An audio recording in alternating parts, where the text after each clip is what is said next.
Halo semuanya, perkenalkan saya Zuratun Nafisa. Saya mahasiswa Universitas Malikus Saleh, jurusan Administrasi Publik, Fakultas Ilmu Sosial dan Politik. Di sini saya akan membahas tentang teori kebutuhan Maslow, yaitu 5 teori kebutuhan Maslow. Video ini dibuat dalam rangka untuk memenuhi salah satu tugas mata kuliah Asas-asas Manajemen dengan dosen pembimbing Bu Arisna Dewi. Inilah 5 teori kebutuhan Maslow yang akan saya bahas. Teori hierarki kebutuhan Maslow ada 5. Yang pertama adalah kebutuhan fungsional, yang kedua adalah kebutuhan keamanan, yang ketiga adalah kebutuhan sosial, keempat adalah kebutuhan harga diri, dan yang kelima adalah kebutuhan akulturasi diri. Maslow pada tahun 1970 telah menyusun 5 tingkat kebutuhan manusia sesuai dengan tingkat kebutuhannya. Kebutuhan yang pertama adalah kebutuhan fisiologis. Pertama, kebutuhan fisiologis. Kebutuhan fisiologis merupakan kebutuhan tingkat pertama yang paling rendah yang harus dipenuhi dan dipuaskan oleh karyawan sebelum dirinya mencapai kebutuhan pada tingkat yang lebih tinggi. Kebutuhan ini terjadi dari makan, minum, pernapasan, kebutuhan yang bersifat biologis seperti tidur dan seks. Setelah kebutuhan ini terpenuhi, barulah muncul keinginan berikutnya, yaitu keamanan. Contohnya apa? Secara umum, karyawan terlebih dahulu menginginkan pekerjaan yang memberi gaji, yang memudahkan dan memuaskan kebutuhannya sebelum dirinya menginginkan kebutuhan dan keamanan untuk mencapai prestasi kerja. Yang kedua adalah kebutuhan keamanan. Kebutuhan keamanan merupakan kebutuhan tingkat kedua yang harus dipenuhi setelah kebutuhan tingkat pertama dipenuhi dan dipuaskan. Kebutuhan-kebutuhan yang termasuk dalam kebutuhan keamanan akan kestabilan, ketergantungan, perlindungan, bebas dari rasa takut dan terancam, dan termasuk juga dalam mengikuti peraturan secara struktural, peraturan dan tata tertib tertentu dan sebagainya. Contohnya, setiap karyawan selain dirinya sendiri memperoleh gaji yang dipuaskan dalam bekerja, maka ia juga membutuhkan pekerjaan yang dapat memberi keamanan dan keselamatan bagi dirinya, serta bebas dari ancaman agar dirinya dapat bekerja dan lebih berprestasi. Yang ketiga adalah kebutuhan sosial. Setelah kedua kepenuhan tersebut tercapai dengan memberi kepuasan yang akan memuaskan, maka timbul kebutuhan akan sosial dan kasih sayang, yaitu kebutuhan untuk berhubungan dengan orang lain. Pada saat ini, individu akan merasa sangat kesepian dan terisolasi dari pergaulan. Individu akan membutuhkan teman dan perhatian dari seseorang.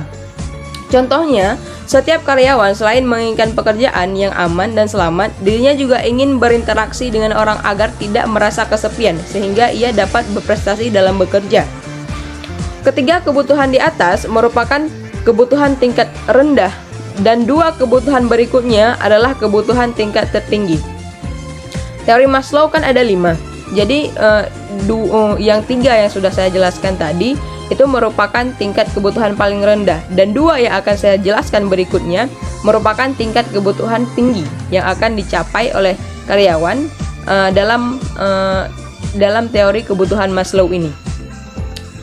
Baiklah, kebutuhan yang keempat adalah kebutuhan harga diri. Dalam kebutuhan tingkat tinggi tersebut adalah kebutuhan harga diri dan akulturasi diri. Kebutuhan harga diri dapat dibagi menjadi 2 kategori.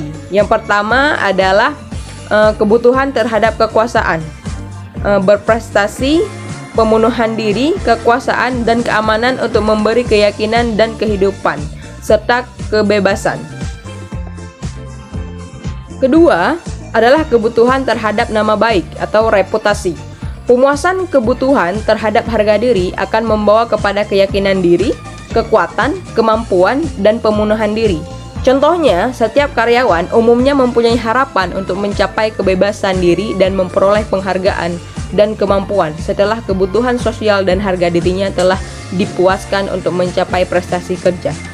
Selanjutnya yang kelima, atau yang terakhir dari teori kebutuhan Maslow, atau yang tingkat paling tinggi dalam teori kebutuhan Maslow ini, yaitu kebutuhan akulturasi diri. Kebutuhan akulturasi diri atau perwujudan diri merupakan kebutuhan tingkat kelima yang paling tinggi bagi karyawan dan juga ingin dipenuhi dan dipuaskan. Pada tingkat ini, setiap individu dalam memenuhi kebutuhan ini sangat berbeda satu sama lain. Masing-masing ingin mewujudkan diri sebagai seorang yang mempunyai kemampuan yang unik, Kebutuhan ini hanya setelah 4 kebutuhan sebelumnya dicapai secara memuaskan. Pada dasarnya, kebutuhan ini unik, yang bertujuan untuk membuat seluruh potensi yang ada dalam diri seseorang sebagai suatu wujud nyata, yaitu dalam bentuk usaha akulturasi diri. Itulah 5 teori kebutuhan Maslow. Sudah saya urutkan dari tingkat yang paling rendah hingga tingkat yang paling tinggi. Nah, belakangan juga ada sering orang memperbincangkan ini di sosial media adalah self reward. Self reward itu di mana manusia atau karyawan setelah bekerja memberikan sesuatu untuk kepuasan dirinya, membelikan sesuatu untuk dirinya. Karena kan yang telah disebutkan ini adalah prioritas untuk diri sendiri. Nah, yang dikatakan dengan self reward ini, mereka membeli sesuatu untuk dirinya sendiri, untuk kepuasan dirinya sendiri. Nah, ini sering diperdebatkan gitu.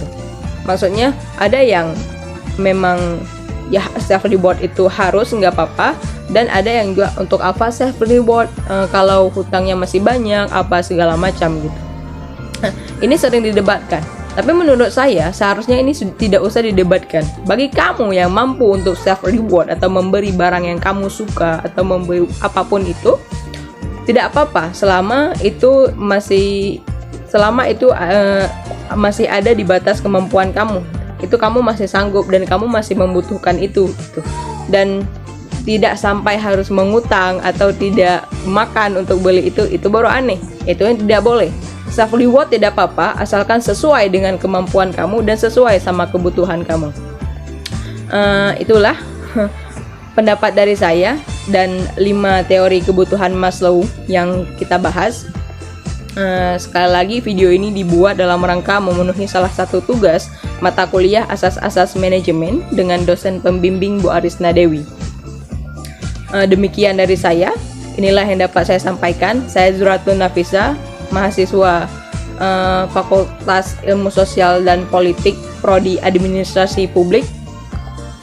Sekian dari saya. Assalamualaikum warahmatullahi wabarakatuh.